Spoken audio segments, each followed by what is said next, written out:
Formule 1, pilote de leur destin, la saison 1 vue par une série addict qui n'y connaît à rien du tout en course automobile. Première question que je me pose, c'est comment sont formées les équipes. J'ai tellement l'habitude attention, je regarde pas beaucoup de sport ni quoi que ce soit, mais j'ai l'impression justement qu'on a plus tendance à avoir des équipes par zone géographique.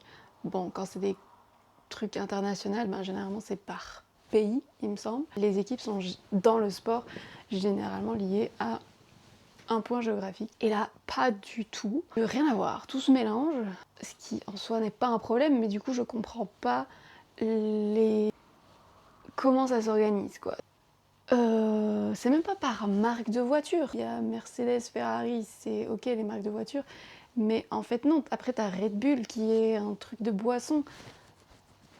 C'est quoi le rapport? Des équipes, c'est des noms de famille là, les Williams, les McLaren, j'imagine il y a de base une personne derrière qui a décidé de commencer ça. Donc est-ce que en fait c'est des équipes par marque? Peut-être, je ne sais pas, je comprends pas comment sont formées les équipes. Est-ce que c'est n'importe qui peut aller en Formule 1 tant qu'il a un milliard d'argent à investir dedans? C'est juste ça en fait.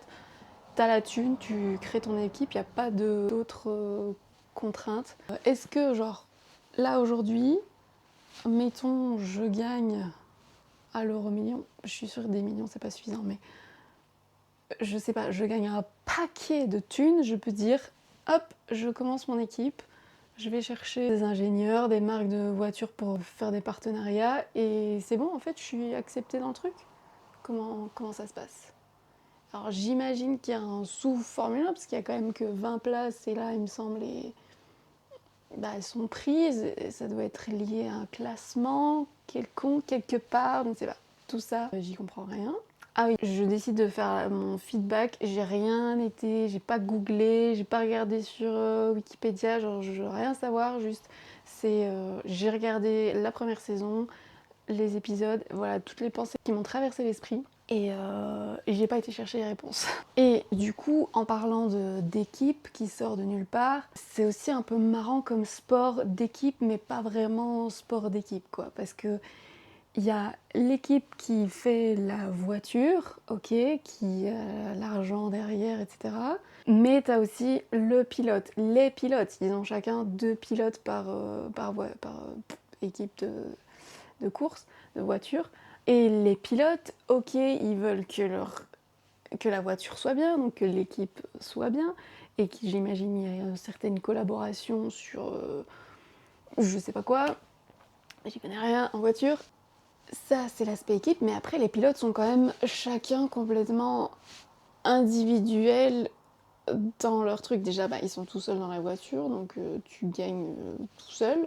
Ok, tout le chemin avant, il y avait l'équipe, plus les moments où ils doivent changer les roues et tout, il faut que l'équipe elle soit présente et tout. Là, d'accord, mais après, il y a vraiment ce truc de. Il est tout seul sur la route à devoir gagner contre les autres, même contre celui de sa propre équipe. Donc, ça, c'est super perturbant aussi.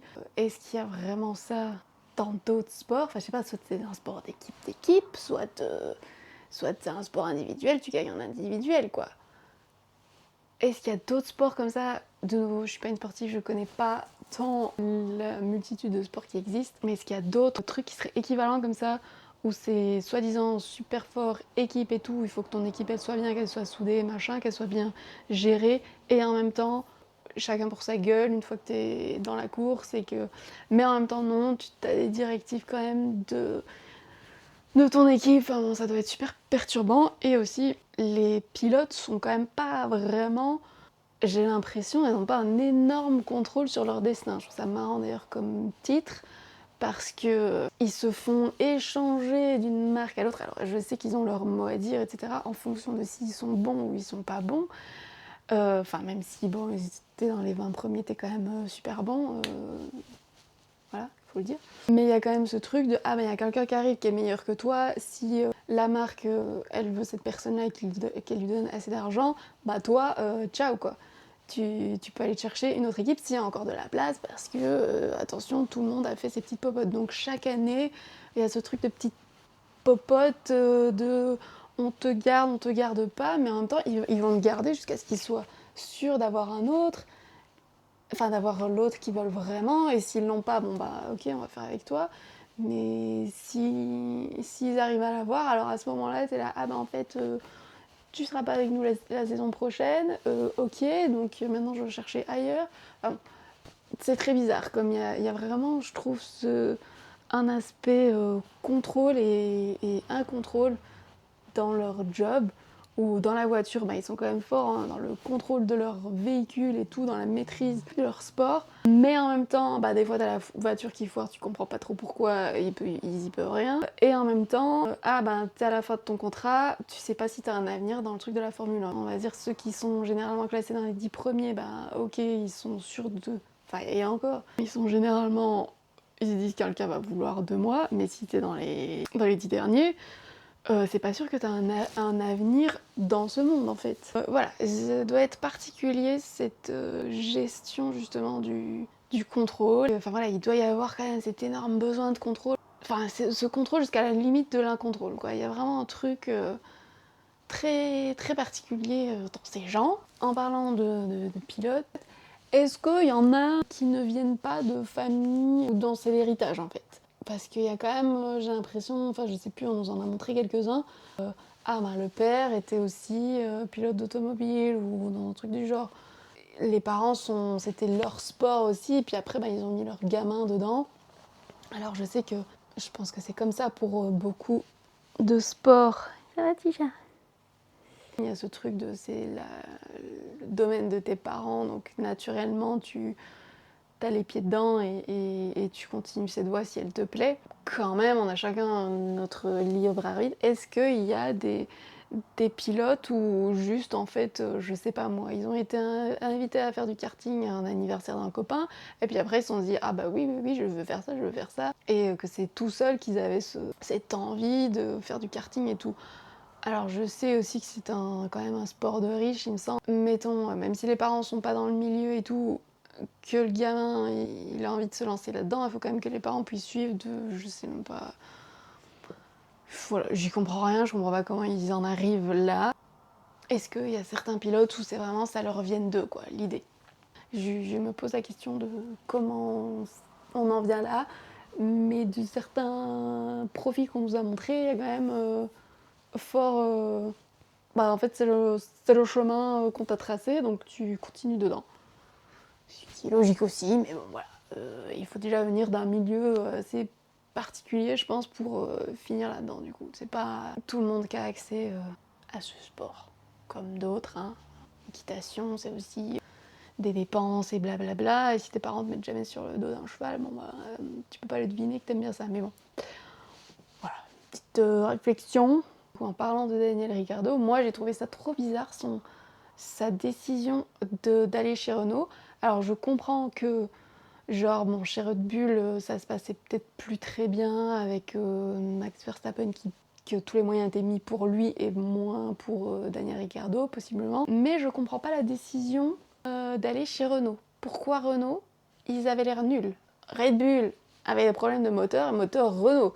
Donc quand t'es pilote, je me dis, mais t'as pas envie d'aller chez la marque dont les composants sont de la merde. Donc je comprends pas la décision Renault. J'imagine qu'ils l'ont payé une tonne, mais voyant les performances des voitures Renault, du moteur Renault dans la Red Bull, je sais pas si j'aurais fait ce choix. Alors parlons de Williams. Compliqué. Tu sens bien qu'il y a de l'histoire familiale là-dedans. Petite réflexion sur la place de la femme dans tout ça. J'ai vraiment l'impression qu'on lui donne un bateau qui coule. Alors, on lui donne le Titanic quand il vient de toucher l'iceberg et on lui dit bah vas-y répare ça, tu dois nous sortir de là en fait. Comment veux-tu? Comment veux-tu? Est-ce que on lui a donné un truc qui était déjà en train de couler et du coup bah, comment veux-tu qu'elle s'en sorte? Ou est-ce que depuis qu'elle est elle chef de machin, son truc ne fait que s'écrouler? De ce qu'elle dit quand même, elle essaye de relever le truc quoi. C'est pas de sa faute si le machin il est en bas du bas. C'était en bas du bas et elle s'est dit oulala, on va essayer d'aller récupérer ça comme on peut. C'est comme ça que je le comprends en tout cas dans ce qu'on nous montre. Et du coup, j'ai trop peur pour elle parce qu'il y a vraiment ce truc, j'ai l'impression que bah, si elle échoue, on va dire que c'est de sa faute. Ah bah oui, mais vous avez donné les rênes à une femme, comment ça, vous vous étonnez que vous avez échoué? Sauf que on lui a donné vraiment un truc de merde. Donc elle devait, enfin elle doit, si elle veut réussir, tripler, quadrupler d'efforts pour arriver à sortir le truc de son trou. C'est pas très juste quoi. Et si elle réussit, on va dire ah oui bah c'est parce que c'est la famille, c'est je sais pas quoi, et on va dire certainement que oui, mais son équipe était derrière elle, et blablabla. Et peut-être jamais vraiment donner la reconnaissance à la femme. Enfin, bon, ça c'est moi en tant que femme, je me dis, ouais, on t'a vraiment donné la patate chaude là, qu'est-ce que t'es censé faire avec? Et ce qui me fait avoir cette réflexion, c'est que c'est la seule femme qui gère une équipe. En fait, si tu voyais 4-5 femmes qui géraient aussi d'autres équipes, bah tu dirais, enfin comme les hommes quoi. Ah bah oui, bah il y en a ça marche moins bien, il y en a ça marche mieux.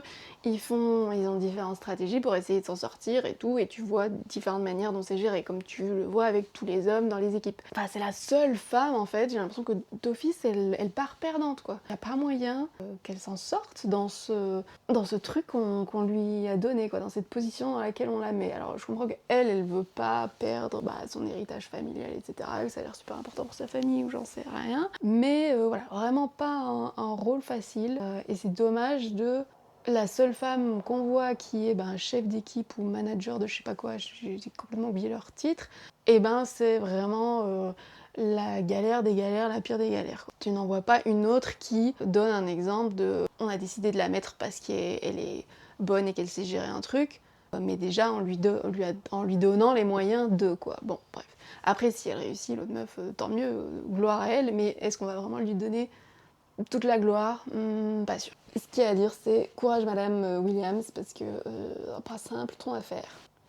Et en parlant de la position de la femme, où sont les femmes? Où sont les femmes? Alors on les voit dans d'autres postes, hein, attention, mais où sont les pilotes femmes? S'il y a bien un sport où les femmes pourraient être en compétition avec les hommes, ce serait en gros ça, c'est parfait.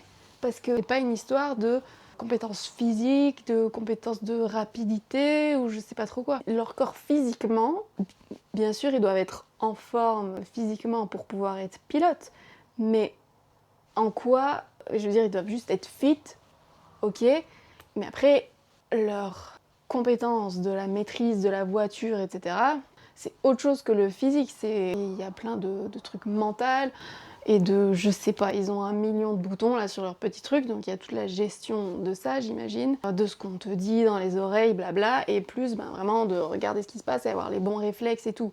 Pour moi, c'est pas, il faut pas être le plus fort physiquement, il faut pas être le plus rapide physiquement, etc. Donc il n'y a pas de raison qu'une femme puisse pas être en compétition avec l'homme si la voiture est la même, en gros, si c'est les trucs de la voiture et de juste ta capacité à pouvoir faire les réflexes, tourner, enfin tout le monde sait faire ça, ils font pas ça en plus, ils font plein des petits machins, mais pourquoi il n'y a pas de femmes pilotes du coup? Alors est-ce qu'il y a des courses séparées avec des pilotes femmes?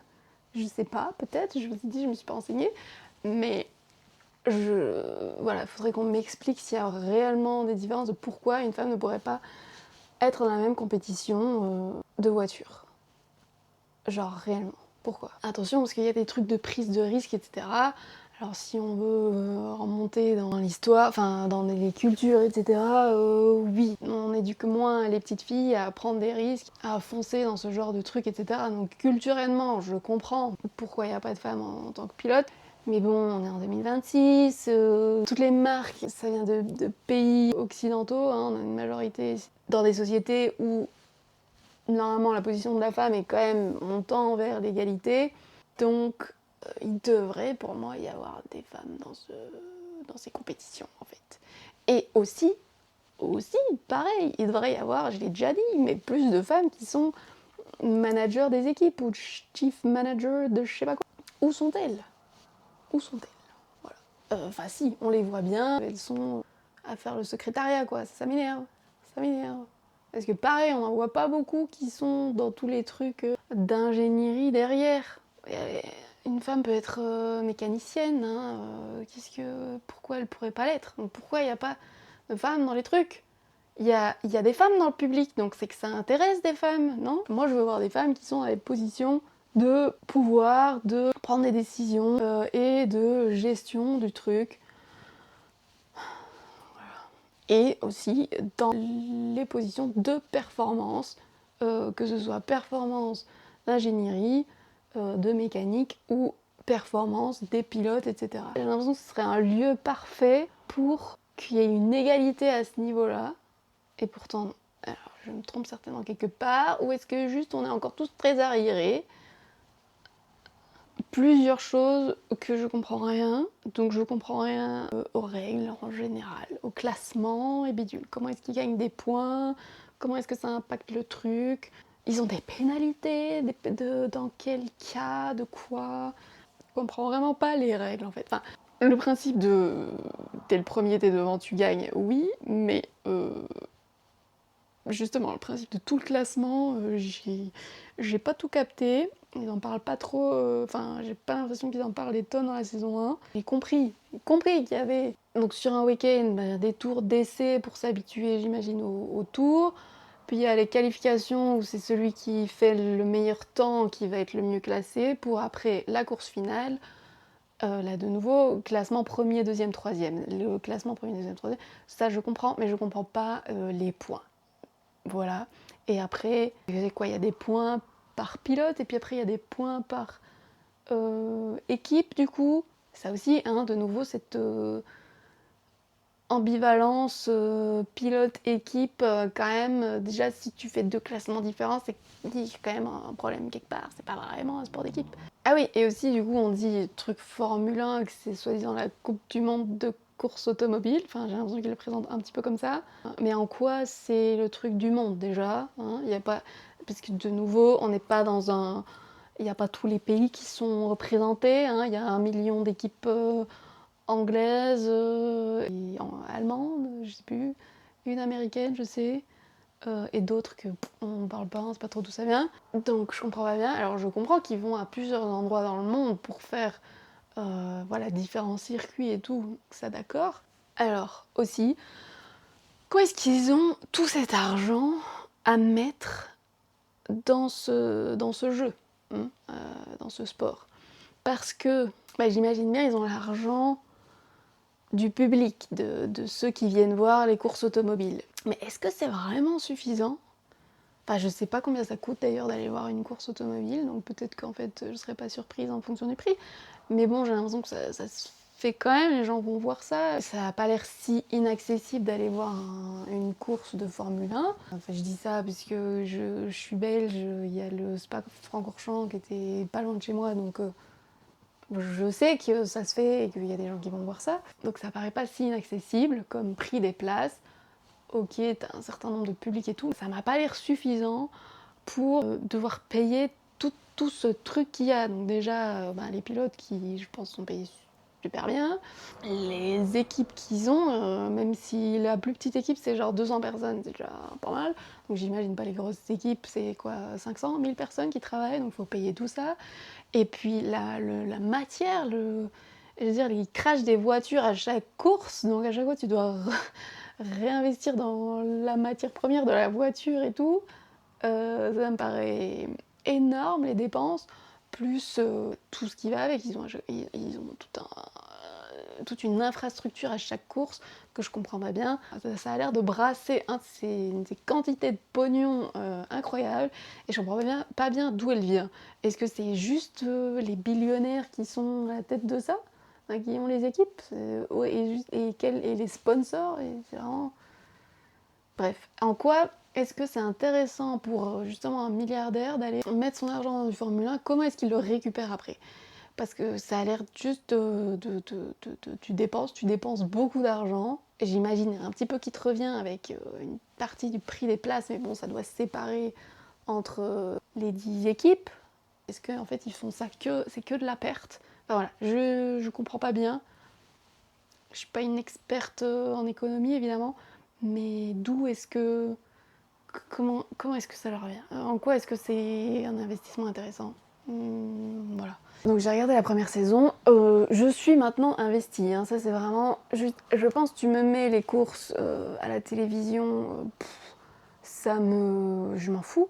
Mais là, la série, c'est quand même bien fait, on nous raconte des histoires, donc c'est vraiment le pouvoir des histoires, je trouve que ça représente bien. J'ai jamais été intéressée par les voitures, je suis pas très intéressée par le sport. Voilà, j'ai décidé de regarder, c'était proposé sur Netflix, j'ai regardé. Parce que je crois qu'il y a la 8ème saison qui est sortie il n'y a pas longtemps, et donc je vais pas regarder la 8ème saison, je recommence du début. Bah maintenant je suis investie dans les histoires en fait. On nous montre les pilotes, les machins. Alors je suis pas du tout une bonne fan, j'imagine, parce que j'ai tout le temps envie que tout le monde gagne. Ce qui n'est absolument pas possible. Mais voilà, tu vois les efforts fournis par tout le monde et tout. Je suis là, bah ouais, je veux qu'il gagne, je veux qu'il avance, qu'il ait ce qu'il veut, qu'il soit sur le podium, je veux que tout le monde soit sur le podium. C'est absolument pas possible. Rien que de nous raconter un tout petit peu la vie des gens, comment ils en sont là, même si c'est un milieu qui est totalement lointain du mien, avec toute cette histoire de pognon, et j'ai envie que les gens s'en sortent et obtiennent ce qu'ils veulent et le pourquoi ils sont là. Je trouve ça intéressant de remarquer vraiment le pouvoir de juste une histoire bien racontée. Ce qui me dérange, alors là, plus aspect production, montage de la série, pourquoi est-ce qu'à la fin de chaque épisode, tu me mets à suivre, en gros, je sais plus comment ils le mettent, et on me met des spoils. Alors, j'imagine si tu regardes les courses, tu sais ce qui se passe plus ou moins, qui crache et qui est sur les podiums, etc.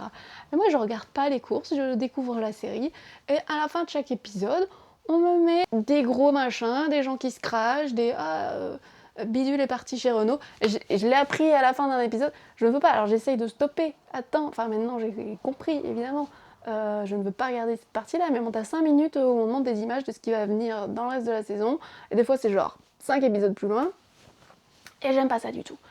J'aime pas ça du tout. Quand tu me mets une... J'ai l'impression que du coup t'as pas confiance en l'histoire que tu viens de raconter. Tu viens de me faire tout un épisode et tu l'as construit et tout. Il y avait un début, il y avait un milieu, il y avait une fin. On suit un truc, il y a une arc. Il faut faire confiance au spectateur et à ce que tu viens de faire, le montage que tu viens de faire, pour... Normalement c'est suffisant pour qu'on ait envie de regarder l'épisode suivant.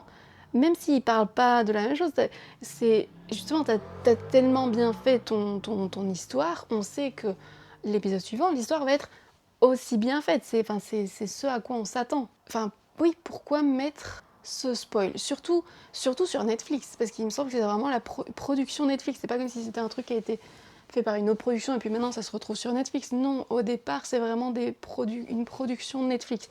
Tu sais très bien que sur Netflix, c'est du binge-watching, que tu commences un épisode, que 2 secondes plus tard, il te met l'épisode suivant. Il n'y a pas de raison de nous faire des spoils comme ça et d'essayer de nous inciter à regarder la suite en nous mettant des trucs un peu oulala. Non, en fait, si t'as bien fait ton épisode, bah d'office, je vais avoir envie de regarder le deuxième. Donc aie confiance en ton épisode, en fait. Laisse-nous regarder le suivant tranquillement, sans avoir un million d'images qui n'ont rien à voir, qui viendront 3 jours plus tard. Ça m'énerve. Moi, en tant que spectatrice, je vois ça comme une non-confiance en soit leur propre contenu, soit en leurs propres fans, du coup. Je sais pas s'ils font ça dans toutes les autres saisons. J'espère qu'ils arrêtent de faire ça, que c'était juste la saison 1 et puis que finalement ils se sont rendus compte que c'était de la merde, donc qu'ils changent. Et alors juste parce que, oui voilà, je suis tellement pas quelqu'un du milieu de l'automobile et des courses automobiles, les seules références qui me viennent quand je vois les images des voitures qui vont super vite, etc., c'est vraiment Mario Kart, quoi. Quand tu vois les petites étincelles et tout, je pensais pas, en jouant à Mario Kart, que c'était réellement ce qui se passait avec des voitures, parce que j'avais jamais vu ça, parce que j'avais jamais regardé de course automobile.